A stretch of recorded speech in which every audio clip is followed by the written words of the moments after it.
Bom dia a todos. Confesso que eu sofro muito mais em fazer isso aqui do que fazer qualquer programa de televisão. Passo a semana ansioso, o que eu vou falar, mas enfim. Obrigado pela presença de todo mundo que acordou cedo hoje. Parabéns pelo evento, pela Endeavor. Acho muito inspirador ver esse tipo de gente somando forças para tentar transformar de fato, fazer um país mais legal, dar chance desde a base da pirâmide do empreendedorismo até quem já deu muito certo. Eu tenho, acho que o privilégio de ter interlocutores em todas essas camadas da sociedade do empreendedorismo e vejo que, de fato, acho que meus filhos e os filhos de vocês vão poder crescer num país diferente. Eu acho que, de fato, está mudando. Eu estou no Rio de Janeiro há 14 anos, essa cidade mudou muito, esse estado mudou muito, tenho viajado o Brasil inteiro e estou vendo essa transformação em loco. Então, acho que não é demagogia, não é ficar falando bobagem, acho que, de fato, a gente está tendo o privilégio de ver um país se transformando. Agora, chegando ao nosso Day One, eu acho que o terror da era digital é que uma palestra como essa você tem 20 minutos para falar alguma coisa que preste ou 20 anos para se arrepender na internet das bobagens que você falou, né? Porque você, sendo franco, hoje o YouTube é o terror de qualquer pessoa famosa. Se você der uma busca em Luciano Huck discute o pré-sal, deve ter 3 views. Luciano Huck discute a crise em Chipre, 7 views. Imagens do Luciano Huck perdendo a carteira de motorista na lei seca, 1 milhão de views. Então eu espero que eu fale alguma coisa que faça sentido aqui para vocês. Não foi uma tarefa fácil escolher o Day One, caber em 20 minutos e tentar falar alguma coisa que tenha sido de fato importante na minha vida. Não sei se foi um dia empreendedor, mas de fato acho que foi o dia que mudou a minha vida. Eu tenho 18 minutos agora, é bom me apressar. A gente tem um vício em televisão que é o falar de uma maneira simples e que todo mundo possa entender a mensagem. A gente tem uma máxima, sempre que a gente faz reunião de criação, que a mãe do Romário, depois do programa, tem que ficar satisfeita e informada. Então você precisa transformar qualquer informação que seja compreensível para qualquer um. E se tem uma palavra que não é nada televisiva, é empreendedorismo, né? Porque a palavra é uma merda, assim, você para pra pensar. Ela não encaixa em lugar nenhum, difícil de falar, difícil de compreensão. Até em inglês, você tentar traduzir, inglês é uma língua que soa suave, né? Que tudo rima com música, vira service. Nem Shakespeare consegue rimar. Mas a verdade é que acho que o meu prazer na vida, indo pelo lado do empreendedorismo, é ter ideia e fazer transformar isso em realidade. Aí quando eu comecei a escrever isso aqui, eu falei, eu acho que é isso que é empreendedorismo, né? Você ter ideia e ter a disposição e o talento, e a vontade, o trabalho, a capacidade de virar realidade. E a televisão funcionou muito na minha vida, porque eu acho que a televisão é um eletrodoméstico, como tantos outros que a gente tem em casa, só que a geladeira a gente enche com comida, a máquina de lavar você enche com roupa suja, e a televisão você tem que encher com ideias. Então eu acho que é por isso que eu me apaixonei por esse eletrodoméstico, acho que isso que me faz feliz hoje como profissional, como pai de família, é lá que eu descarrego todas as minhas ideias, e eu acho que para você, fiquei pensando sobre criatividade, né? Para você ser criativo na vida, e as pessoas que eu tenho cruzado, eu acho que você tem que ter um controle muito grande sobre as suas próprias paranoias, você tem que ter um descontrole absoluto sobre as suas ideias, e você tem que ter disciplina e método para fazer as coisas funcionarem, para colocar as ideias de pé, que eu acho que é fundamental. Aí eu fiquei pensando qual seria o meu Day One, e eu acho que o meu Day One, o primeiro dia, né, para a gente não ficar falando tudo em inglês aqui, acho que o primeiro dia, ou um dia importante da minha vida, começa com um telefonema de uma daquelas pessoas que de tão importante, você acha que as pessoas nem usam telefone, né?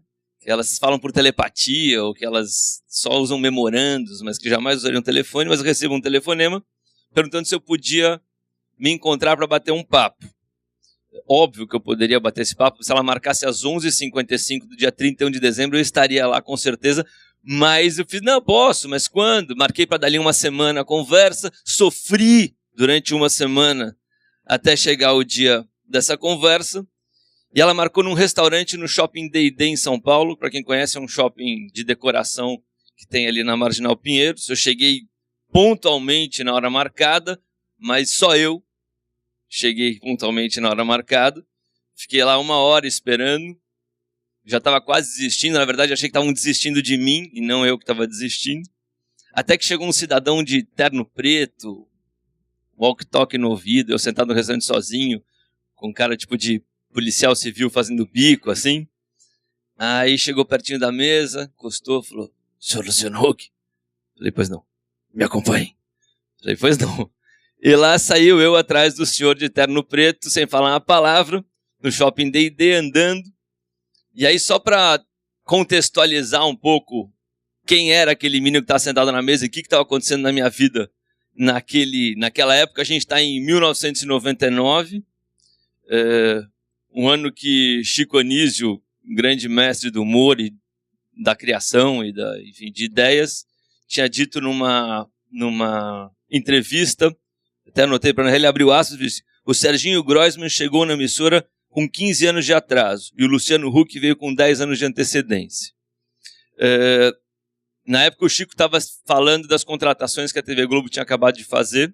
Até hoje eu discordo do que ele disse do Serginho na época, mas em relação a mim eu acho que ele tinha alguma verdade ali, acho que ele tinha alguma razão. Naquela mesa do shopping estava sentado um moleque, devia ter 20 e poucos anos, tinha 20... não sei fazer essa conta, mas uns 26, 27, acho. Criado a pão de ló, em São Paulo, filho de pais separados, classe média paulistana, meu pai e minha mãe professores universitários, que são até hoje, minha mãe vive só da faculdade até hoje. E naquela altura, aquele moleque que estava sentado na mesa apresentava um programa na TV Bandeirantes, de segunda a sexta, chamava H, ao vivo, e no mesmo horário do Jornal Nacional. O nome técnico do programador que fez isso na Bandeirantes era insanidade pura, absoluta falta de bom senso, mas que hoje, olhando para trás e vendo como é que era a fotografia daquela época, acho que a gente era meio guerrilheiro, assim, a gente era um núcleo subversivo dentro da televisão, sem ter essa consciência. Acho que a gente tinha uma coisa corajosa, a gente era muito pouca gente, fazia de tudo. Quando a gente fazia programa ao vivo de verão, que a gente resolveu fazer aqui no Rio, eu entrava no palco com o palco grudando ainda, tinha acabado de pintar o palco, o link era uma panela que a gente virava pro satélite, assim, achava, se caísse, obviamente que ia ficar uma tela preta de 1h30 na Bandeirantes. Mas a gente se virava, a gente fazia com muito pouco dinheiro, mas fazia um programa que eu acho que tinha um pouco da irresponsabilidade da época, a gente não tinha compromisso com nada, se não der, ninguém assistia mesmo, então se não desse certo não tinha problema, entendeu? Então você tem mais chances, você tem menos responsabilidade, você tem mais chance de tentar ser diferente. E eu acho que acho que eu e minha turma, a gente já era muito criativo na época e tinha essa coragem e responsabilidade ainda meio juvenil de não entender muito o que estava acontecendo. Você parava para pensar, a gente fazia em cima do programa mais importante da TV brasileira. De um lado você tinha o William Bonner, do outro lado você tinha a Tiazinha, por exemplo. Aí você tinha a Fátima, toda séria, do outro lado da feiticeira enfiando a bunda na televisão. Então, mas era divertido, foi uma fase realmente muito divertida. A gente fazia uma televisão sem compromisso, assim. Acho que a gente contava muito com a nossa criatividade. Tem uma passagem engraçada que eu acho que marca muito aquela época da minha vida, na TV Bandeirantes ainda, eu acho que era muito o que era o H naquela época, e acho que por isso que foi desdobrando. Ia ter o Oscar, e foi o ano que a Fernanda Montenegro era indicada a melhor atriz com Central do Brasil, e o Benigni, com A Vida é Bela, tinha também 180 indicações para o Oscar. Aí, 4 dias antes do Oscar acontecer, a gente resolveu, não, vamos cobrir o Oscar. Só que óbvio que a Bandeirantes não tinha direito para ficar nem a 5 quadras do tapete vermelho. Mas vamos cobrir o Oscar? Tá bom, vamos cobrir o Oscar. Aí a gente viajava pequenininho, fui eu, um diretor meu, mais um produtor e mais ator. Fomos 4 pessoas para Los Angeles. E aí eu tinha um amigo meu que tinha produzido o filme do Benigni, não sei o que lá, a gente tinha que ir barato, todos os hotéis estavam lotados. Eu liguei pro Gianni e falei, Gianni, podemos ficar na tua casa? Ele falou, lógico, tal. Aí cheguei na casa dele, muito gentil, me arrumou 2 ingressos para... Ah, melhor, primeira parte. Esqueci. Entro no avião. Classe executiva, consigo com as minhas milhas, sentei no avião, não sei o que lá, indo pro Oscar, pensando nas coisas e tal. A hora que eu vejo, senta do meu lado, Dona Fernanda Montenegro. Do meu lado. Falei, Dona Fernanda, eu tô indo pro Oscar, a senhora tá indicada, a senhora se incomoda em me dar uma entrevista no voo? Ela falou, não, meu filho, ficou com pena de mim, né? Pode mandar. E não tinha essas coisas, não tinha celular, nada, tinha as câmeras um pouco maiores. Eu travei a câmera entre a poltrona da frente e entrevistei Dona Fernanda. Então já tinha entrevista exclusiva. Dona Fernanda não tinha nada para fazer no voo, ficou me conversando, né? Então já tinha uma entrevista exclusiva com a Dona Fernanda Montenegro, beleza. Aí cheguei, fui para casa desse meu amigo em Los Angeles, ele muito gentil me deu 2 ingressos de orquestra lá embaixo pro Oscar, nunca tinha ido, tava achando ótimo e tal. Aí tava sentado 2 dias antes do Oscar, começou a ver uma confusão na casa do Gianni, gente brigando. Eu passou a produtora e falei, o que tá acontecendo? Falei, não, o Benigni precisa de mais 2 ingressos pro Oscar, pra tia dele que veio de Roma e não tem mais ingresso. Falei, bom, se ele me dá a entrevista, eu dou os meus ingressos. Aí, batata, falou, peraí, ligaram e falaram, olha, o Benigni dá uma entrevista pra você se você der os 2 ingressos. Falei, tá fechado. Aí no dia seguinte fui e fiz a entrevista no quarto dele, que foi ótima também, e voltamos pro Brasil com a entrevista com o Benigni e com a Fernanda Montenegro. Então eu acho que esse era muito o espírito subversivo da época da televisão que eu fazia, que era uma coisa sem compromisso, mas sempre tentando fazer o melhor conteúdo possível com os parcos recursos que a gente tinha na época.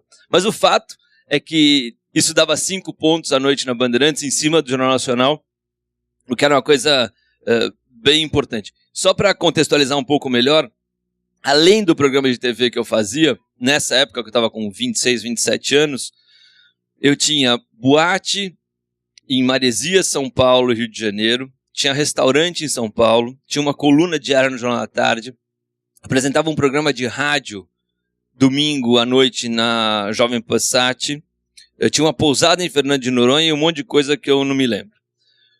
Tudo isso naquela época, juro para vocês, feito sem um tostão. Meu pai tinha me emprestado $6 mil em 92, em julho de 92, para eu abrir o Cabral, que eu devolvi para ele. E depois a gente foi pedalando as coisas de conseguir patrocínio para fazer as coisas, enfim. A gente foi...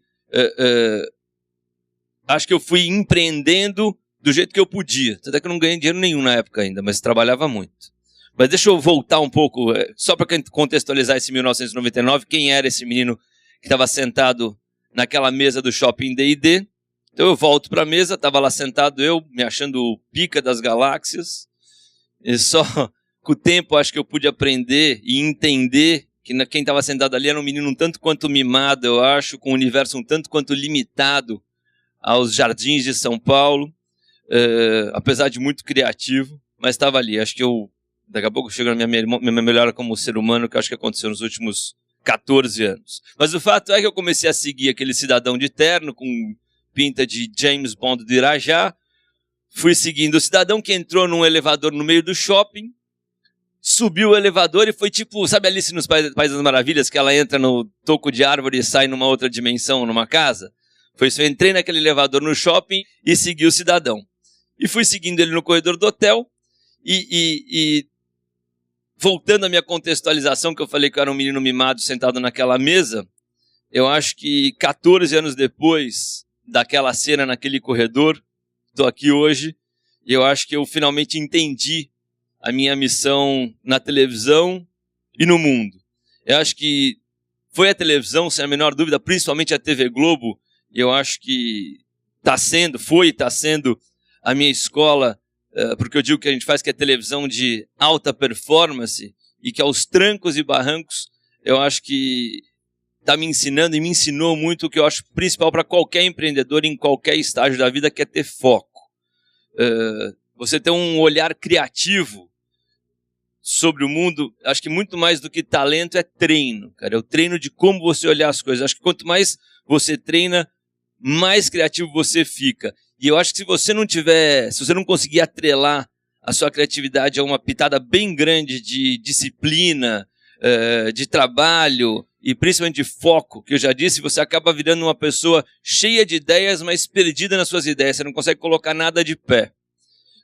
E eu acho que, sem dúvida, a mudança para a TV Globo na minha vida, nesses últimos 14 anos, foi, acho que, o grande divisor de águas na minha vida. Eu acho que não só pelo novo emprego, pelo novo desafio, por ter mudado de cidade, por ter sido obrigado a fazer novos amigos, conhecer novas pessoas. Eu acho que eu tive o privilégio de trabalhar com interlocutores do mais alto nível, e eu acho que me fez uma pessoa melhor, assim. Eu acho que o programa que eu faço hoje me possibilitou entrar na casa das pessoas sem nenhuma credencial política ou qualquer coisa. As pessoas me recebem de braços abertos. Eu acho que eu pude ver esse país inteiro de norte a sul e estou podendo fazer isso. Então eu acho que eu virei uma pessoa muito mais democrática. Eu acho que eu não tenho a menor vergonha de falar que eu sou despido de qualquer tipo de preconceito hoje. Acho que eu sento com o mesmo prazer com a Gaviões da Fiel, como eu posso sentar com a Presidente da República, como eu posso sentar na Rocinha, e vou estar com a mesma roupa, vou falar as mesmas coisas, vou pensar as mesmas coisas. Então, eu acho que eu melhorei muito como ser humano. E eu acho que essa mudança de vida foi fundamental. Eu acho que eu, quando fui contratado pela TV Globo, eu vim num pacote que incluía eu, Jô Soares, Ana Maria Braga e Serginho Groisman. Ou seja, se fosse para apostar em quem dava errado, eu pagava dobrado, né? Quem não vai dar certo? Ele, ninguém conhece. Eu não tinha nenhuma tradição na TV, eu não era conhecido do grande público, eu tinha uma molecada que me acompanhava no H, e quando eu cheguei na TV Globo, eu fui colocado num horário que foi ocupado pelo maior nome da história dos auditórios no Brasil, foi Abelardo Barbosa, o Chacrinha, e para concorrer com um cara que era um monstro da televisão na época, que era o Raul Gil. O fato é que não foi fácil esse começo, de maneira nenhuma. Eu acho que foi um processo longo, porém constante, para eu entender qual que era a televisão que eu gostava e principalmente sabia fazer, e mais do que isso, que o público esperava de mim. E eu acho que teve um processo muito interessante, muito rico, que eu trago para o meu Day One, que eu acho que a TV Globo, aos poucos, foi me exigindo assim, uma exclusividade, não só de ideias, mas de força de trabalho também. Que no começo, quando você está meio moleque, cheio de ideia e tal, a sensação que você tem é que você está sendo tolhido, né? Estão querendo me apertar, me tolir as minhas ideias, você se sente meio incomodado, mas acho que hoje, olhando para trás, foi fundamental esse enquadramento que eu tive. Quando você tem ideia demais, alguém precisa te enquadrar. E me ajudou a focar. Eu acho que eu aprendi na marra a ter foco. Hoje, olhando para trás, eu vejo que era um monte de gente que gostava de mim, que estava afim que o projeto de televisão desse certo, que queria muito que virasse realidade tudo que a gente estava planejando. Então, me obrigaram a ter foco, ou seja, me exigindo exclusividade das coisas. Teve um dia que eu já estava na Globo há uns 2 anos, estou há 14, o programa patinava, a gente ia, brigava, perdia, ganhava e tal. E um dia aqui na Ops Quintas, o Mário Lúcio Vaz, por quem tenho profunda admiração e respeito, meu amigo, então diretor artístico da TV Globo, me chamou na sala dele, porque eu tinha trazido a Bandeirantes toda a minha turma, né? Eu era um núcleo dentro da TV Globo, eu tinha minha turminha e tal. Que eu tinha trazido a Bandeirantes, tinha trazido da MTV e tal. O Mário chegou, sentou e falou: Luciano, eu gosto muito de você e a sua carreira, eu acho que chegou no momento que você tem 2 caminhos. Para cima ou para fora? Qual você prefere? Falei: Mário, a primeira opção me soa mais suave. Se você puder me ajudar. Enfim, acho que a partir desse dia, que não é o meu Day One, hein? Eu acho que a TV Globo começou, como indústria, botar a máquina para funcionar a meu favor. Eu vendi tudo que eu tinha, tudo que não era diretamente ligado à televisão, à TV Globo. Eu me desfiz bares, restaurantes, rádio que eu tinha na época, revista, posada, vendi tudo, tudo. Eu liquidei a fatura e iniciei um novo ciclo da minha vida, o que foi um gesto de desprendimento para mim. Falar, vamos me livrar disso e vamos focar, que eu acho que é isso que eu preciso. E foquei. Eu decidi que nada que tivesse além dos muros do Projac, que precisasse de tempo, ou que eu precisasse da minha capacidade criativa, me interessaria, que eu ia focar na TV Globo. E eu acho que funcionou. Acho que minha vida melhorou como um todo. Quando eu consegui, na marra, ter a noção que eu tinha que focar, deixar as coisas para trás, olhar para frente. Eu acho que meu dia a dia melhorou, meu tempo melhorou, minhas ideias passaram a ser focadas, minha vida pessoal melhorou, comecei a organizar minhas férias, que eu acho importante para quem trabalha com ideia. Enfim, eu acho que esse foco na marra foi fundamental, foi um movimento acertadíssimo. Mas para voltar ao meu day one e não ficar me perdendo, estava andando atrás do nosso James Bond de Irajá, no corredor do hotel, depois de sair da árvore da Alice no País das Maravilhas. O cara abriu a porta de um quarto do hotel e me largou numa suíte, numa salinha. A situação estava ficando muito estranha. Eu estava num restaurante sozinho, o segurança me pegou, me botou no elevador, me levou para um hotel, abriu a porta de um quarto de uma suíte, me deixou lá dentro sozinho e foi embora. Ou seja, eu continuei abandonado no meio da suíte. Fiquei lá, esperei mais quase 1 hora, já tinha decorado todos os sabonetinhos, já tinha fuçado o frigobar, já estava feito todas as coisas. Até que, de repente, abre a porta da suíte e adentra Marluce Dias da Silva, que naquela época era superintendente geral da TV Globo, acho que as mulheres mais poderosas do Brasil, segundo a Veja, na época, a executiva mais bem paga do Brasil. Ou seja, abriu a porta e entrou uma mulher que queria transformar minha vida e que não era Angélica. Aí eu pensei, não posso falar palavrão de novo, mas eu pensei em um palavrão, a hora que eu vi, ela entrou, a gente sentou, começou a conversar. Essa conversa, acho que aconteceu antes de aprender um monte de coisa que eu já sei desses 14 anos, que eu aprendi, que eu digeri, que eu acho que eu transformei em maturidade. Essa conversa foi o meu convite para vir trabalhar na TV Globo. Acho que foi a aposta da minha vida. Se olhar para trás, assim, dos meus 41 anos, foi a grande aposta, a grande virada, vamos dizer assim, quando eu mudo de cidade, mudo de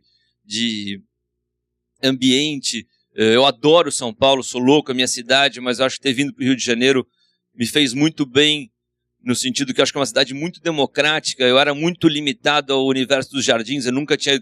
Passei aí ao Capão Redondo, passei aí à periferia de São Paulo.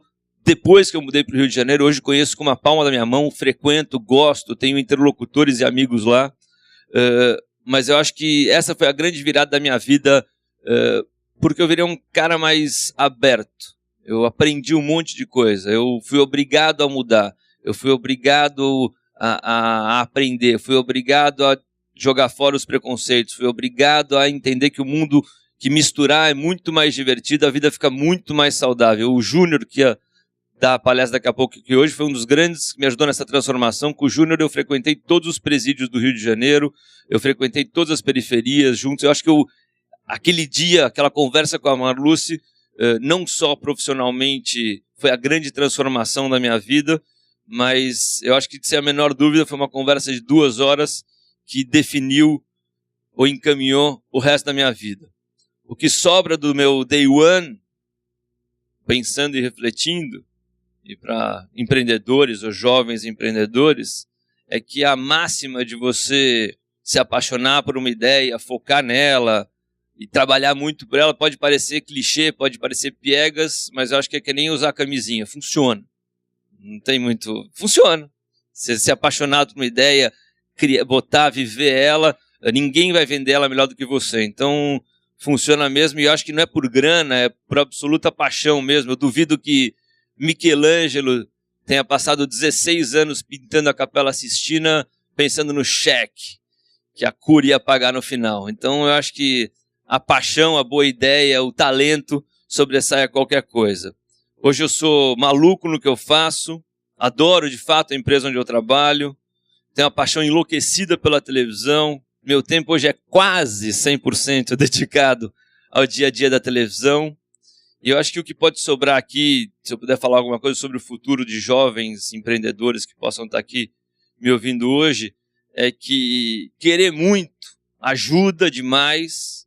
Você olhar para frente com foco faz uma mega diferença. E que você ter a coragem de deixar para trás, de mudar de vida ou mudar de opinião, jogar fora os preconceitos, abrir sua cabeça, admirar o diferente, faz uma mega diferença. Concluir também que minha vida não cabe em 20 minutos, que é muito angustiante ter que resumir em 20 minutos. E o fato é que eu espero dar muito trabalho para o meu bibliógrafo no futuro, e que não sei se é um pouco de ingenuidade da minha parte, mas quando eu fui convidado para fazer o Day One, foi muito difícil definir o Day One, ou um dia da virada. Por isso que eu escolhi o dia que eu fui contratado pela TV Globo, porque eu acho que de fato me mudou não só como profissional, mas como ser humano, como empreendedor, como o que eu acho que eu sou hoje. Mas a sensação que eu tenho, eu acho boa, é que meu Day One ainda não chegou, que o dia da virada ainda está por vir, e que eu ainda vou ter alguns Day Ones na minha vida. Então, contei um deles aqui, e espero que tenha inspirado, ou que tenha sido divertido para alguns de vocês. E meus 20 minutos estão terminando.